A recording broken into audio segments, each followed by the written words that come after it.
Du débat de Nana FM, merci de votre fidélité, madame, monsieur, bonjour. Vous nous suivez sur la 95.5 FM, sur www.nanafm.tg et sur nos réseaux sociaux. Je suis Émile Sanvi. Depuis plusieurs jours, le monde retient son souffle. Des frappes contre Israël sont menées par des frappes contre l'Iran sont menées par Israël et les États-Unis.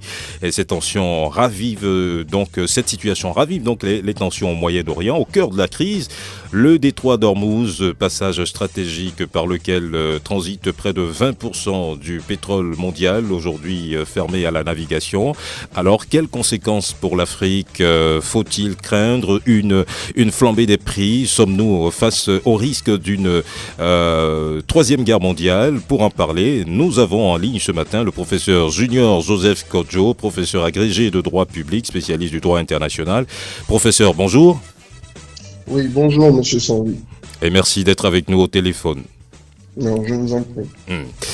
Vous aussi, chers auditeurs, vous pourrez réagir. Vos réactions sont donc attendues à partir de 7h35 au 91 09 71 71 ou au 96 61 58 58. Bienvenue dans le débat de Nana FM. Bienvenue sur la plus belle dame de Lomé. Alors, professeur, comme je le disais depuis quelques jours, des bombes détonnent au Moyen-Orient. Pouvez-vous expliquer le plus simplement possible à nos auditeurs ce qui se passe exactement entre l'Iran, Israël et les États-Unis? D'accord, merci. Alors, comme vous venez de le dire, le 28 février 2026, c'est-à-dire le samedi passé, Israël avec son allié, les États-Unis, ont attaqué l'Iran. Et à la suite de l'attaque, l'ayatollah Ali Khamenei a été tué avec d'autres dirigeants iraniens. Voilà. Ouais.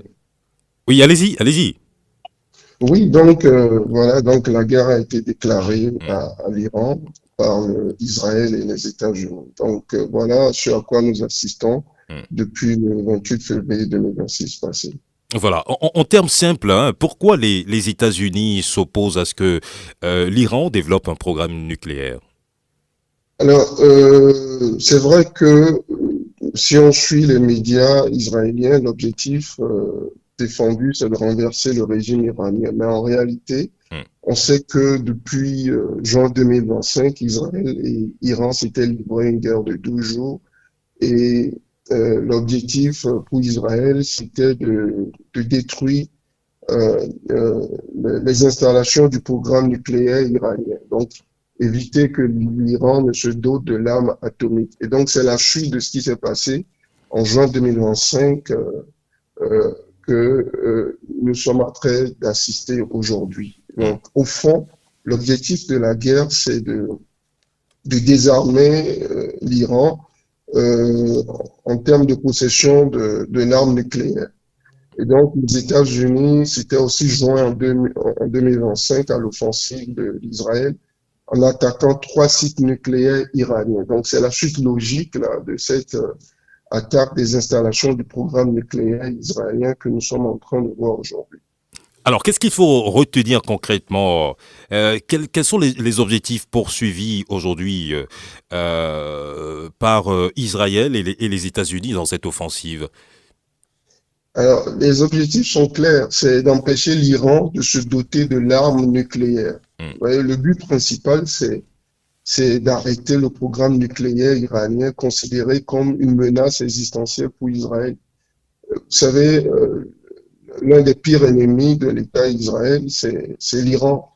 Et voir l'Iran posséder l'arme nucléaire est une menace très forte pour Israël. Donc, voilà, il faut arrêter l'Iran pour que l'Iran ne possède pas l'arme nucléaire. En réalité, en droit, il y a il y a plusieurs traités portant sur les armes nucléaires, mais le traité majeur, c'est le traité sur la non-prolifération des armes nucléaires. Et l'Iran a signé ce traité en 1968 et je crois l'a ratifié dans les années 70. Et par cette ratification, l'Iran s'engageait à ne pas développer l'arme nucléaire. Donc, ce qu'on remarque dans les faits, c'est que bien que parti au traité ou bien qu'ayant signé ce traité, l'Iran fait l'objet d'inquiétudes internationales puisque on le voit développer d'une manière ou d'une autre l'arme nucléaire. Donc, l'objectif aujourd'hui, c'est d'amener l'Iran à respecter son engagement international qui est de ne pas se doter de l'arme nucléaire. D'accord, ne pas se doter d'armes nucléaires, voilà, un engagement pris par l'Iran. Alors, l'Iran a répliqué, notamment en menaçant la navigation maritime dans le Golfe. Quelle est la stratégie de riposte de l'Iran aujourd'hui? Oui, vous venez de le dire, c'est la stratégie. L'Iran essaie de bloquer le détroit d'Ormuz où une partie des trafics en pétrole essentiel passe. Et donc, l'idée aujourd'hui, c'est d'attaquer les États de la région du Moyen-Orient qui sont des États producteurs, exploitateurs de pétrole, et donc faire pression sur eux en bloquant la navigation des bateaux qui transportent le pétrole pour que ces États aussi puissent faire pression sur les États-Unis qui sont les alliés d'Israël. Donc, en termes clairs, la stratégie de l'Iran est la suivante. Empêcher la navigation dans le détroit d'Ormuz. Il n'y aura pas de pétrole. Les bateaux qui transportent le pétrole sont bloqués. Et donc, cela permettra de faire pression sur les États exportateurs de pétrole qui ont des bases américaines sur le territoire, afin que aussi ces États en retour puissent faire pression sur les États-Unis pour que la guerre s'arrête. Voilà, au-delà de cette pression-là, qu'est-ce que ça signifie finalement la fermeture du détroit d'Ormuz dans ce contexte précis? Oui, alors la fermeture du détroit d'Ormuz dans ce contexte précis, c'est une stratégie de guerre pour l'Iran, parce que l'Iran se retrouve un peu seul. Les États-Unis, l'État d'Israël a un allié, les États-Unis, et c'est vrai que l'Iran a des soutiens qu'on appelle des proxys, on en reparlera un peu tout à l'heure, a des soutiens mais qui ne sont pas des soutiens étatiques.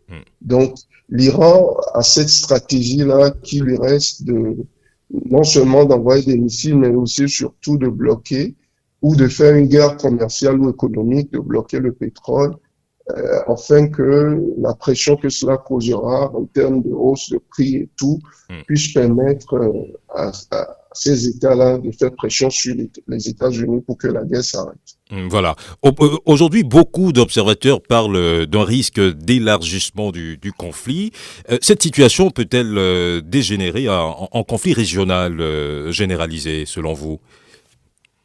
Oui, en conflit régional, oui, nous sommes en train d'assister à un conflit régional, puisque au départ, la guerre, c'était entre trois États, l'Iran, les États-Unis et l'Israël. Mais nous sommes en train de voir que l'Iran riposte en attaquant des bases militaires américaines de plusieurs pays du Golfe. Lorsqu'on parle de pays du Golfe, on fait allusion à l'Arabie Saoudite, aux Émirats Arabes Unis, au Qatar, Koweït, Bahreïn et également le Sultan d'Oman. Et donc, ces pays n'étaient pas impliqués au départ dans la guerre, mais on remarque que l'Iran, avec sa riposte, attaque les bases militaires américaines qui se retrouvent sur le territoire de ces pays. Et donc, finalement, ces États de la région se trouvent impliqués aussi dans la guerre. Donc, plusieurs pays se retrouvent attaqués, impliqués, et donc on assiste à une sorte de régionalisation du conflit. Alors, au-delà de la régionalisation du conflit, l'expression circule sur les réseaux sociaux et dans certains médias. Peut-on raisonnablement parler d'un risque de troisième guerre mondiale? Alors, peut-on parler d'un risque de troisième guerre mondiale? Enfin, personnellement, je suis mitigé sur la question parce que il est vrai que la probabilité est forte, mais au même moment, la probabilité aussi reste faible pour deux raisons. Enfin, la première, c'est que pourquoi je dis la probabilité un peu forte?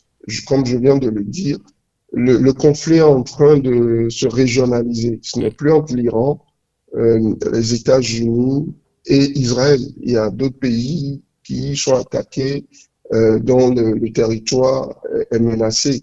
Et donc, il y a d'autres États qui sont en train d'être impliqués, même s'ils ne réagissent pas encore. Ils sont en train de souffrir des dommages collatéraux de la guerre. Donc, il y a un risque d'embrasement du conflit et même on sait qu'une base britannique se trouvant sur le territoire de Chypre aussi a été attaquée. Donc, la probabilité est forte. Hein. Il y a une internationalisation vraiment du conflit à laquelle on assiste. Mais au même moment, la probabilité me semble faible également parce que il y a une sorte d'équilibre de la terreur qui s'installe à cause de la crainte de l'usage de l'arme nucléaire. C'est vrai que si on doit parler de Troisième Guerre mondiale, ça ne sera plus comme les deux premières guerres. Il y a la menace de l'arme nucléaire qui vient tout équilibrer. Ça ne sera plus une guerre où vous allez voir des affrontements sur le terrain. Et comme vous l'observez, et comme tout le monde l'observe, c'est des guerres de drones aujourd'hui, c'est des guerres de missiles. Et accepter vraiment qu'une troisième guerre mondiale se déroule aujourd'hui, c'est vraiment le danger de l'utilisation de l'arme nucléaire. Et pour moi, cette menace-là rééquilibre un peu les choses et m'amène à dire qu'il serait vraiment excessif de parler de troisième guerre mondiale. Et troisième raison, peut-être si je peux en donner, oui, allez-y. C'est que tous les critères qui doivent être réunis pour qu'on parle de troisième guerre mondiale ne sont pas encore réunis. C'est vrai que dans les deux premières guerres mondiales, on a eu une implication internationale. Il y a des alliés par-ci, par-là. Mais dans le cas de la guerre actuelle sur à quoi nous sommes en train d'assister, il n'y a pas encore d'alliés du côté d'Israël, de l'Iran. Israël a un allié sur les États-Unis, mais on remarque que pour l'instant, l'Iran est seul. Et donc, il n'y a pas encore vraiment une implication d'alliance où on voyait à l'époque, dans les deux premières guerres, des triples ententes, des triples alliances. Donc, il n'y a pas encore d'alliance au niveau actuel de la guerre. Aussi, l'autre critère, c'est que il n'y a pas le critère géographique et d'intensité de la guerre. Lorsqu'il y a guerre mondiale, les combats ont lieu non seulement sur la terre, sur la mer, dans les airs, mais sur plusieurs points. Aujourd'hui, nous assistons, c'est vrai, à une guerre de missiles, de drones, mais ce n'est pas encore vraiment aussi poussé pour qu'on parle de troisième guerre mondiale. En revanche, il me semble qu'on assiste à une mondialisation de la guerre, mais pas à une guerre mondiale. Donc, la mondialisation de la guerre finira par déclencher avec le temps, si la guerre ne cesse pas, une troisième guerre mondiale. Mais pour l'heure, il me semble que nous assistons à une mondialisation de la guerre. Et donc, nous sommes en situation de vulnérabilité fondamentale. Voilà, justement, dans ce type de crise, les grandes puissances jouent souvent un rôle déterminant. Comment, selon vous, se positionnent des acteurs comme la Russie, la Chine ou encore l'Union européenne ? Alors, la Russie, la Chine, c'est vrai que il y a des accords entre la Chine, la Russie et l'Iran. Et on a vu que pour l'instant, il est vrai que la réponse de Moscou aux frappes conjointes israélo-américaines ou américano-israéliennes a été forte, mais au même moment limitée, puisqu'on a vu que les autorités russes ont exprimé ont condamné l'attaque du 28 février, mais à part ça, il n'y a pas eu d'autres actions en termes d'intervention aux côtés de l'Iran. Également, la Chine, c'est vrai, la Chine est un allié économique de l'Iran, puisque la Chine est le consommateur majeur du pétrole iranien. Mais depuis lors, c'est vrai qu'il y a eu une condamnation de l'attaque, mais il n'y a pas eu vraiment une action concrète en termes d'assistance apportée à l'Iran. Donc, c'est dire que ces grandes puissances-là, qui sont des soutiens ou des alliés, des partenaires de l'Iran, ne se sentent pas vraiment impliqués parce que, vous savez, au fond, derrière chaque guerre, il y a des intérêts et quand vos intérêts ne sont pas en jeu, il n'y a pas...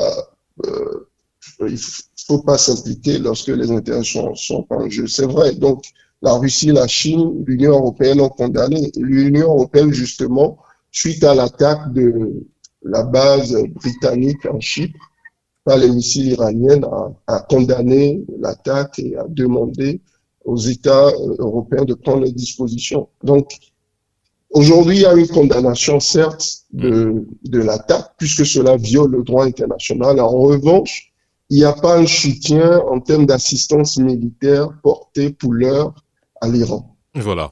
Alors, hier soir, on est dans l'actualité. Dans une allocution, Emmanuel Macron a annoncé l'envoi d'un porte-avions dans la région. Qu'est-ce que cela signifie? Quelle lecture peut-on faire de cette action-là? Alors, qu'est-ce que cela peut signifier? Alors, si on s'inscrit dans une lecture du droit international, ça s'inscrirait dans le principe de légitime défense collective. Parce que, comme je le dis, il y a des bases de certains pays qui sont attaqués dans des États. Et donc, si jamais une base militaire française est attaquée, donc la France est en droit de prendre ses dispositions. Donc, aujourd'hui, nous sommes en train d'assister à une guerre, comme on le dit, qui s'internationalise ou qui se mondialise. Et il revient à chaque État de prendre ses dispositions militaires, sécuritaires, pour riposter d'une manière ou d'une autre aux différentes attaques des missiles iraniens. Alors, on l'a dit, hein, le détroit d'Ormuz est un passage clé pour le pétrole mondial. Quel impact immédiat cette crise pourrait-elle avoir sur les économies africaines? Alors, sur les économies africaines, c'est l'impact que la crise a su toute l'économie mondiale. Depuis le 28 février, on a remarqué que le prix du pétrole et du gaz ont flambé. Et aujourd'hui, même en Afrique, les pays importateurs du pétrole vont en prendre les coûts financiers parce que le détroit d'Ormuz dont on parle, c'est un détroit ou une zone stratégique d'exportation et d'importation du pétrole. Et depuis que l'Iran a bloqué cette zone, ça a des impacts sur le prix du pétrole. Et donc, nous, États africains surtout, les États africains qui sont importateurs du pétrole, verront et sentiront la hausse des prix et les perturbations potentielles sur la chaîne d'approvisionnement économique et pétrolière. Voilà à peu près ce que nous pouvons sentir également pour ceux qui sont verrus des bourses. Enfin, vous verrez que la BRVM, la Bourse régionale des valeurs mobilières, les entreprises qui sont dans l'hydrocarbure, vous verrez déjà que les prix sont en train de flamber. Donc, c'est dire que cette guerre-là, qui a des impacts sur l'économie, impacte aussi l'Afrique. Et beaucoup d'analystes craignent en disant que ça aura forcément des répercussions aussi sur l'essence que le citoyen lambda achète tous les jours aux stations. Donc il y a un risque de voir le prix des produits pétroliers augmenter à la pompe. Oui, il y a un risque si le conflit se perdure, et si le conflit ne s'arrête pas très vite. On verra donc forcément que les prix d'hydrocarbures, d'essence à la station augmenter si des réserves stratégiques pour contrôler l'envolée des prix ne sont pas mis en place.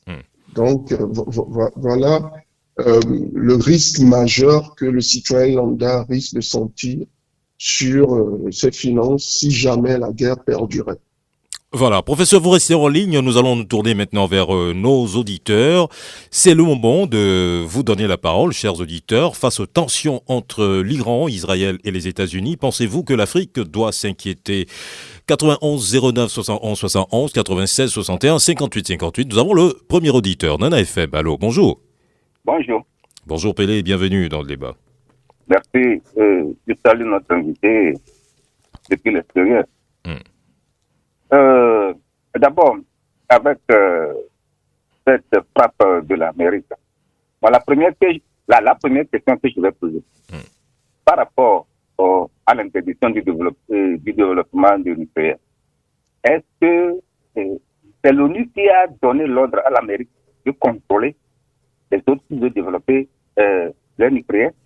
Parce qu'on sait que dans une classe, il doit y avoir un major Est-ce que ce major-là a été député par l'ONU?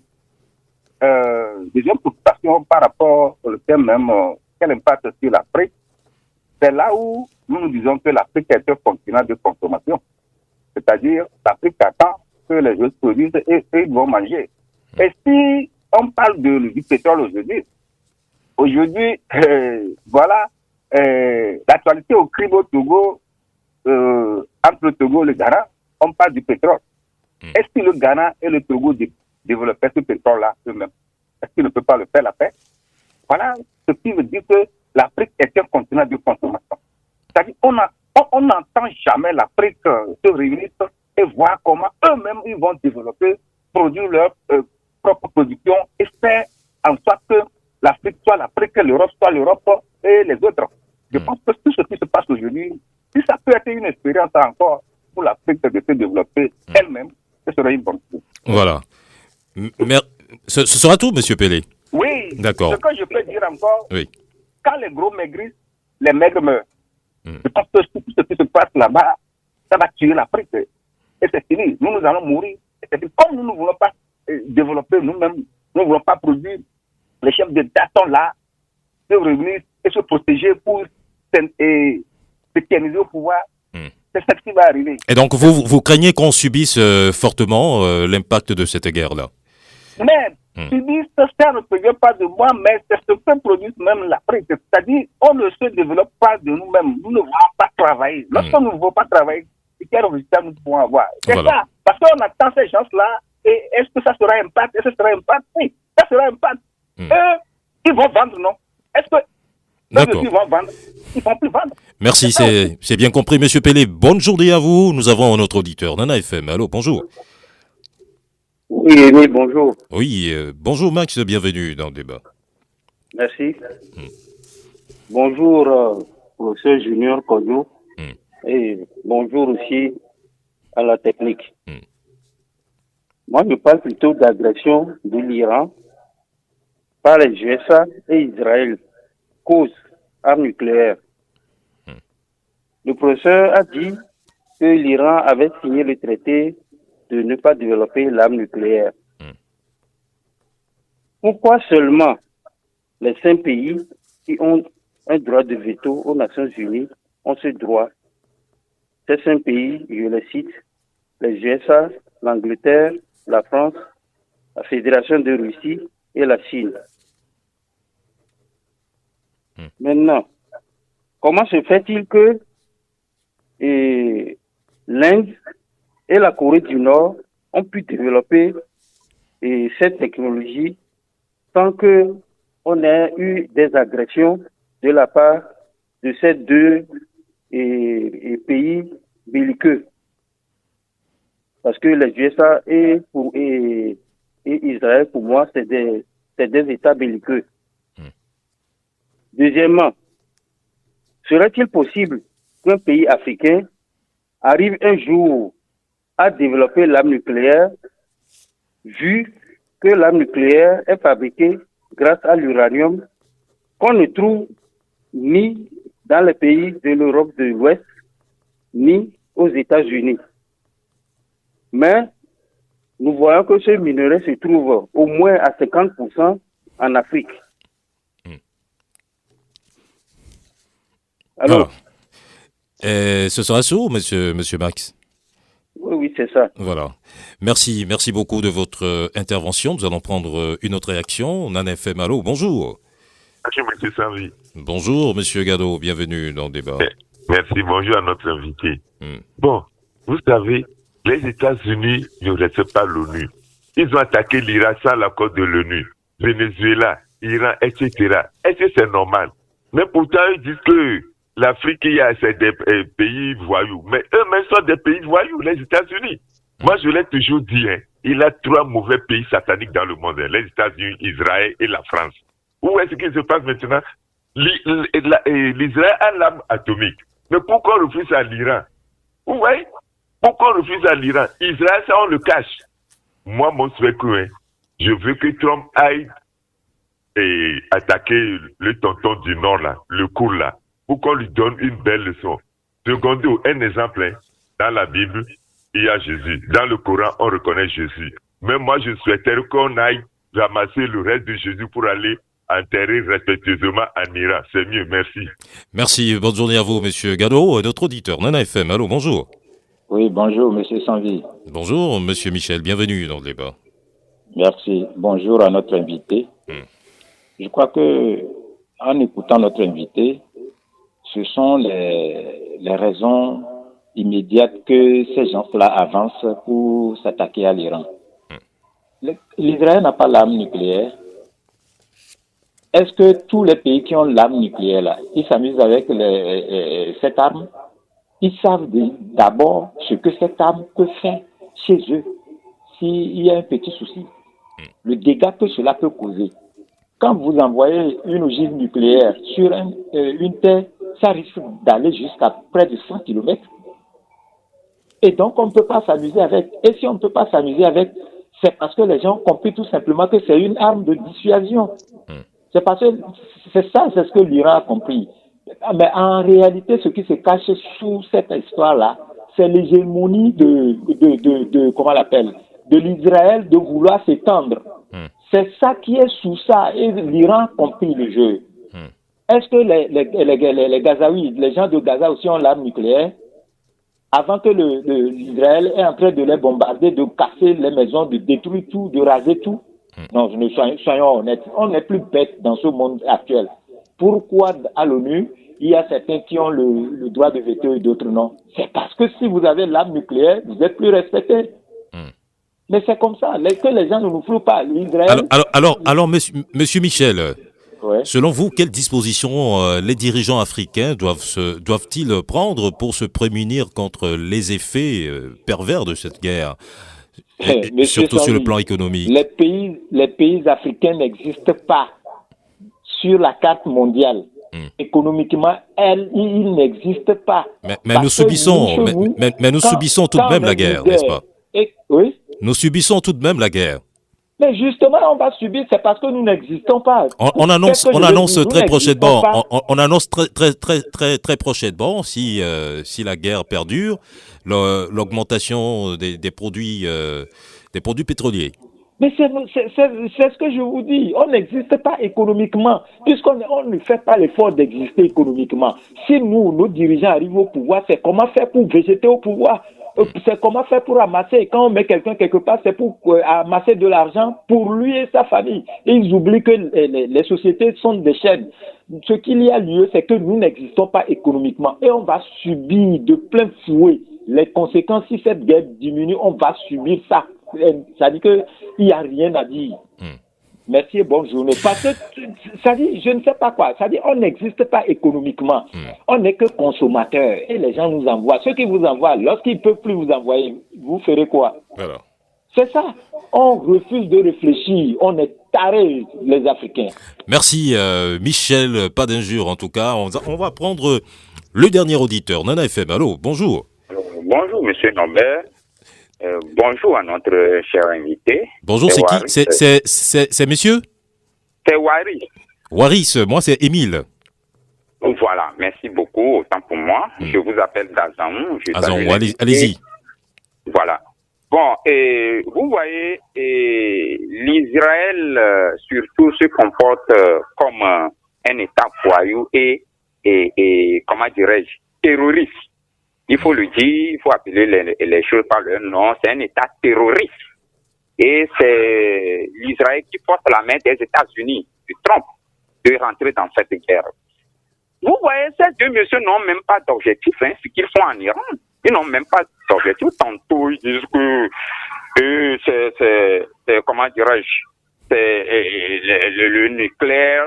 Et que Trump disait entre-temps qu'il a eu à détruire dans la guerre de 12 jours. Tantôt on dit que c'est les missiles balistiques qu'il veut neutraliser. Tantôt ils disent que c'est les procès. Vous voyez qu'ils n'ont pas d'objectif clair. Aujourd'hui, il y a une injustice. Aujourd'hui, l'Israël est créé en 1948, n'est-ce pas? Maintenant, quand on dit que l'Iran ne doit pas avoir l'arme nucléaire. Bon, et ça, c'est c'est de l'injustice. Vous voyez, c'est de l'injustice et que aujourd'hui l'Iran est seul face à plusieurs pays ou plusieurs États, à savoir l'Israël, l'Amérique, les pays de Golfe même, et d'autres, même l'OTAN. Vous voyez, l'Ukraine n'est pas oubliée. Donc tous ces pays-là sont faits face à. Maintenant, pourquoi on interdit à l'Iran au moins de se défendre avec les missiles balistiques? C'est ce qui a rompu, c'est ce qui a fait que les négociations n'ont pas pu terminer parce que l'Iran ne peut pas, on ne peut pas tout prier à l'Iran parce qu'on lui demande aussi de ne pas avoir les missiles balistiques. Ce qui se passe aujourd'hui, je pense que Trump doit faire très attention. Il a promis aux Américains de ne pas rentrer, de ne pas créer aucune guerre avant son départ. Voilà ce qui se passe. Il est aujourd'hui impopulaire même dans son propre camp. Voilà. D'accord. Merci, merci Waris, merci en tout cas à tous les auditeurs, merci à vous de votre intervention. Nous allons nous tourner maintenant vers le professeur Kodjo Junior Joseph. Professeur, vous êtes en ligne? Oui, je suis en ligne, je suis là. Voilà, vous avez... oui. Voilà, je crois que vous avez noté les différentes préoccupations de nos auditeurs, n'est-ce pas? Oui, oui. Voilà, on commence par Monsieur Pelé qui s'interroge. Je voudrais savoir si les États-Unis ont été investis d'un pouvoir de contrôle sur les autres nations en termes de développement de programmes nucléaires. Alors, avant de répondre aux questions, je voulais dire ceci. Vous savez, le droit, je le dis souvent aux étudiants, lorsque vous voulez faire le droit, vous devez mettre de côté vos sentiments. Ou vous mettez vos sentiments dehors avant de rentrer dans une salle de cours de droit. Et quand j'écoute les auditeurs, je vois qu'ils sont un peu passionnés dans leur manière de poser des questions ou de faire des analyses. Il faut juste être objectif. Le droit international, c'est un droit spécifique. Et c'est aussi un droit des plus forts. C'est pour ça le droit international est toujours relié aux relations internationales. D'accord? Donc, qui a donné l'ordre aux États-Unis? Ce n'est pas l'ONU. Les États-Unis sont un État puissant, ils sont très puissants militairement, et lorsqu'ils estiment que leur allié, l'État d'Israël, est menacé dans sa région par l'Iran qui veut se doter de l'arme nucléaire, ils leur ont porté assistance. C'est le droit. Est-ce que le droit a été violé? Oui, mais ça reste le droit international. C'est un peu comme tous les jours, le droit administratif est violé, les administrations font excès de pouvoir, etc. Donc c'est du droit qui est violé comme tous les droits, et c'est aussi le droit des vainqueurs. Ce qui m'amène à la question de savoir pourquoi certains États qui sont les 5 États membres du Conseil de sécurité, les États permanents, qui détiennent l'arme nucléaire. Oui. Il faut savoir que l'ONU a été créée par les États vainqueurs de la guerre et de la Seconde Guerre. Et donc, ces États-là qui détiennent le pouvoir de veto ont le droit, se sont reconnus le droit de posséder l'arme nucléaire. Et tous les États qui n'ont pas l'arme nucléaire ont été, d'une manière ou d'une autre, obligés à signer le traité sur la non-prolifération de l'arme nucléaire. Et l'Iran est un des États ayant signé ce traité de non-prolifération des armes nucléaires. Et donc, vouloir développer l'arme nucléaire, c'est dire que l'Iran essaie de violer son engagement qu'il a pris au terme du traité sur la non-prolifération des armes nucléaires. Et donc, c'est sur la base de cet argument que Israël, avec son allié, les États-Unis, essaie d'attaquer l'Iran. Alors, quelqu'un dit tout à l'heure, pourquoi pas l'Inde? Pourquoi l'Inde n'est pas inquiétée? Il est vrai que l'Inde est un État nucléaire. L'Inde est une puissance nucléaire majeure. Sauf que, contrairement à l'Iran, l'Inde n'a pas signé le traité de non-prolifération de l'arme nucléaire. Et du coup, l'Inde n'est pas liée par un engagement l'obligeant à ne pas développer de manière militaire l'arme nucléaire. L'Inde n'est pas partie au traité et donc l'Inde se met dans une doctrine de dissuasion crédible. D'accord? Et donc, le vrai problème ici, c'est que nous sommes dans une société qu'on qualifie de société international, avec ses principes et ses réalités. C'est les plus forts qui dominent, c'est les plus forts qui font le droit. Et ce qui amène à dire qu'aujourd'hui nous assistons à une, je ne veux pas utiliser un mot un peu excessif, mais nous sommes en train d'assister à l'affaiblissement des Nations Unies au regard des nombreuses guerres que nous avons ça et là. Donc, c'est dire que ce droit international, c'est un droit des plus forts. Ça, ce n'est pas à contester. Et c'est les plus forts qui, à un moment donné, lorsqu'ils voient que leurs intérêts sont menacés, essaient de les protéger. Et c'est ce à quoi nous insistons. Donc, pourquoi refuser à l'Iran l'arme nucléaire? Je viens de le dire, d'abord parce que l'Iran, après un engagement au terme du traité sur la non-prolifération des armes nucléaires, et il est en train de violer, en voulant développer militairement l'arme nucléaire, l'Iran est en train de violer ce traité. Et aussi, Israël, dans ses analyses, dit qu'elle se sent menacée par le développement de l'arme nucléaire militaire par l'Iran. Et donc, pour amener l'Iran à arrêter rapidement ce qui serait une menace pour Israël, l'attaque donc du 28 février a été menée en suite de ce qui a été fait en juin 2025. Bon, je suis en train d'enchaîner les questions. Si après il n'y a pas une question à laquelle j'ai répondu, vous pouvez me ramener la question. Au même moment, il y a certains auditeurs qui sont un peu perdus sur les objectifs réels de cette guerre. Oui, qu'est-ce qu'ils entendent par objectif réel? Objectif réel, c'est pas ce que nous pensons, mais ce que ceux qui mènent la guerre nous disent. Et qu'est-ce qu'ils nous disent? Ils disent il faut désarmer nucléairement l'Iran. Il faut arrêter l'Iran pour que l'Iran ne possède pas l'arme nucléaire, puisque l'Iran serait une menace pour l'État d'Israël. Et l'objectif, c'est de désarmer l'Iran. C'est pour qu'il y ait la paix au Moyen-Orient ou au Proche-Orient. Les deux veulent dire la même chose sauf que Moyen-Orient, c'est l'appellation anglo-saxonne et Proche-Orient, c'est l'appellation française. Donc, l'objectif, c'est d'amener la paix au Moyen-Orient, puisque l'Iran serait la menace sécuritaire au Moyen-Orient. Et donc, désarmer l'Iran, empêcher l'Iran d'avoir l'arme nucléaire, c'est d'assurer la paix au Moyen-Orient ou au Proche-Orient. C'est en fait ça l'objectif. Et donc, le narratif ou les discours tenus par Israël et les États-Unis. Voilà. Et donc, Waris, il pense que Israël est un État voyou et terroriste. Donc, que pensez-vous Alors, je viens de le dire, il faut pas faire le droit, et notamment le droit international, avec les sentiments. Parce que le droit, je le dis, international, c'est un droit qui, au fond, se fait en faveur des plus forts. Et tant qu'un État se sent puissant, tant qu'un État a les moyens militaires, économiques, il passera outre mesure les règles du droit international. Et ce n'est pas seulement les États puissants. D'ailleurs, nous voyons des États qui ne sont même pas puissants, qui vont ou qui violent les règles du droit international et qui mettent de haut mur les Nations Unies. Donc, c'est dire tout simplement que nous sommes dans une société internationale où des règles sont établies, mais les règles ne sont pas vraiment respectées. C'est la particularité de cette société. Ça ne fait pas d'un État voyou ou un autre un bon élève.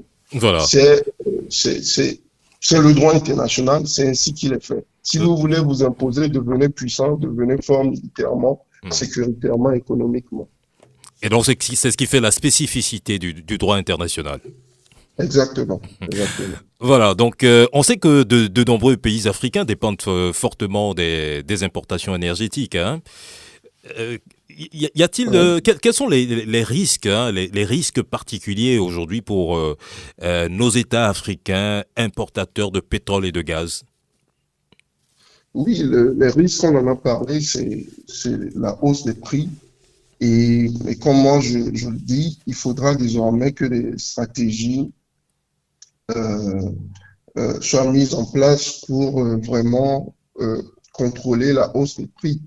Et donc, ces pays africains, comme tous les pays du monde, hein, c'est vrai que nous mettons une fixation sur les États africains parce que nous sommes africains et tout, mais il faut pas oublier que c'est pas seulement l'Afrique, c'est toute l'économie mondiale et c'est tous les pays qui sont en rapport avec le pétrole, importateurs, exportateurs ou consommateurs qui sont impliqués.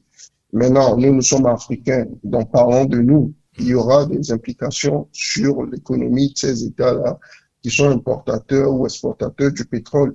Et sur les autres qui sont les consommateurs, il y aura la hausse des prix du pétrole et du gaz. Ça, on l'a vu déjà. Et pas à l'avenir, mais à la longue, si la guerre qui est prévue pour 3 ou 4 semaines perdue, forcément, les stratégies qu'on pourra mettre en place seront vite ébranlées. Et donc, on ressentira cela sur le carburant que nous achetons tous les jours, quoi. Voilà, face à la situation, on sait que l'Afrique siège au Conseil de sécurité via des membres non permanents. Comment cette crise pourrait-elle influencer donc les positions diplomatiques africaines sur la scène internationale? Oui, alors les positions diplomatiques africaines sont des positions que chaque État, en fonction de sa politique internationale, prend, en fonction de ses intérêts stratégiques, en fonction de sa vision du monde, sa vision géopolitique.